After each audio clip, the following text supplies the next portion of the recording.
18 months after the deal with Microsoft, Blizzard seems to be heading into a new direction. A good direction. Let's have a look. I haven't made a video on this topic for quite a while, but I recently had a few interactions, and I have seen a few things unfold that had me thinking. And once I start thinking, wow.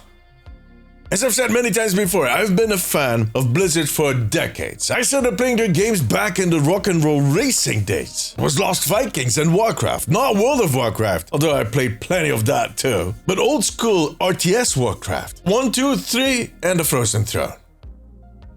And as someone that aspired to make games himself one day, I looked up to Blizzard, the original team, before the launch of World of Warcraft. They felt a lot like my personal inner circle. A bunch of metalheads that liked having fun and playing games. Before things started falling apart, before Activision took a very vested interest in everything that they were doing day to day. That company was going through a golden age. They were a shining example. People wanted to work there and other companies wanted to be like them. That era, however, is never coming back. I've already said my goodbyes years ago. But before that, I always advocated for Blizzard to just ditch Activision, which seemed impossible at that point. Like it was never going to happen. The only way it could have happened was if someone was going to buy up Activision Blizzard and then kind of pull them apart. But who had that type of money? Well, enter Microsoft.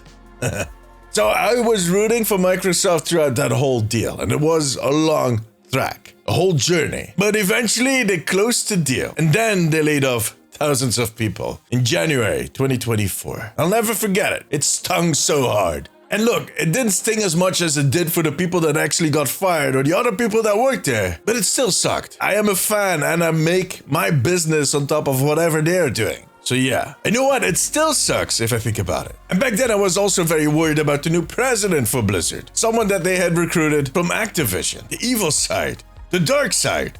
But as always, I just figured, let's wait and see. Now, fast forward. Since early 2024, a lot has happened at Blizzard and in the Overwatch team. And with every month, every season, every content push, I felt that both Blizzard and the Overwatch team were moving forward. They were shifting in a good direction for the first time in a long time. I noticed a shift in tone and attitude. For the first time ever, they seemed to be listening, which a lot of people didn't believe, but I kept repeating it. And we started noticing it in small things. Small changes that people had been asking for years started happening. And then the biggest surprise of all was last year when Aaron Keller addressed the whole 6 vs 6 controversy. Never expected that to happen. Not in a million years. On top of that, they started doing actual tests to see if it could work out. Fast forward to early February of this year, and I find myself on an airplane on my way to Irvine, California to visit Blizzard to talk about the future of Overwatch. Well, talk, mainly listen.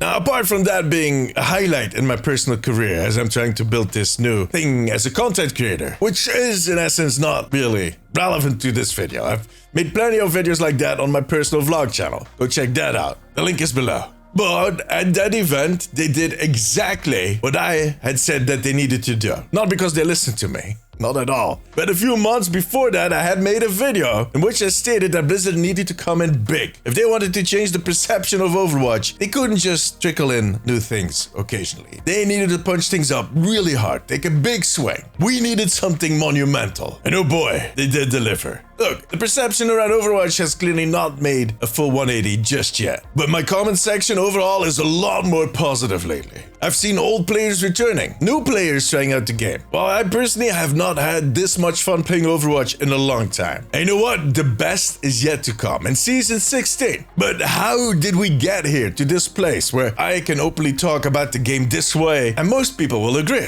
Well, the most simple way to phrase it is that Team 4 is off the leash. They are free to make their own future again. They are allowed to make mistakes, something they hadn't had for a long time. And that is because Ding Dong, the witch is dead.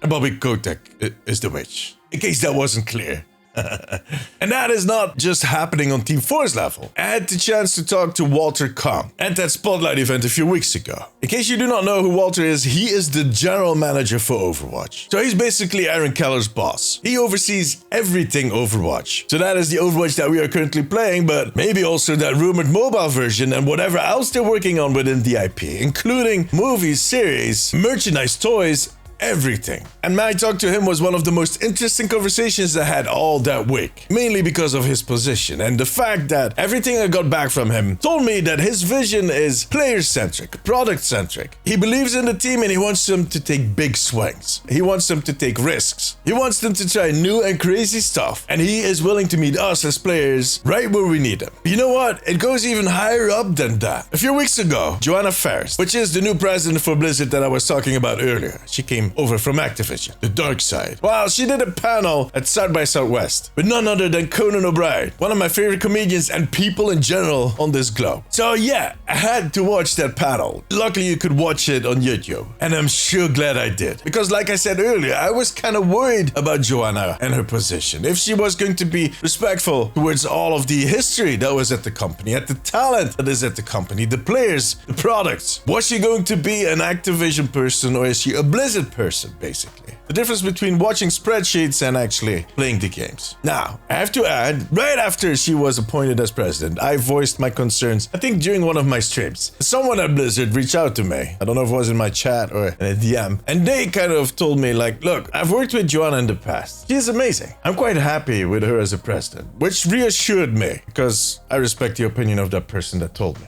And you know what? That person was right with everything that I've seen up till now, but also during that talk with Conan, which was, fluffy at times. Conan is not really a gamer, which he admits and he'll say a few times throughout that interview. But Joanna took the time to stress the fact that she believes in all of her teams, that she believes in the talent that works at the company, and that the products and these people are the most valuable asset that they have as a company. That you basically need to allow the chef to cook, and that they need to cook in cooperation with the community. Everything that I wanted to hear from that conversation. Because that is the formula that is going to get us award-winning games. And that creates a happy workspace for all the people that are working there, which will, again, enforce the games. It is exactly what my fellow Belgian Sven Vinke from Larian Studio said, well, quite a few times, but most recent at the Game Awards. And I'm kind of happy to hear Joanna echo that sentiment. But look, like I said at the start of the video, the original Blizzard is not coming back, ever. That's gone. And I don't think there's ever going to be a studio like that in the future either. Times have changed, that era has passed. We as gamers have evolved and the industry is going through some rough times right now. Well,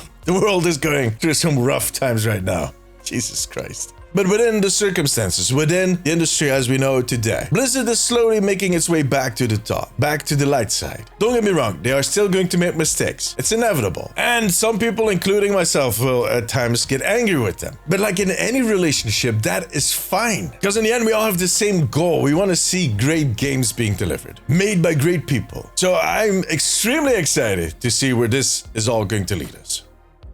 For now, however, that was it. If you like this video, give it a thumbs up. It always helps me out. I also want to thank my patrons. I could not make these videos without you guys. You too can become part of the family over on patreon.com/theomnicpost. If you have a few minutes left, maybe check out one of my other videos and make sure to subscribe. But above all, take care of yourself, take care of each other. Bye bye.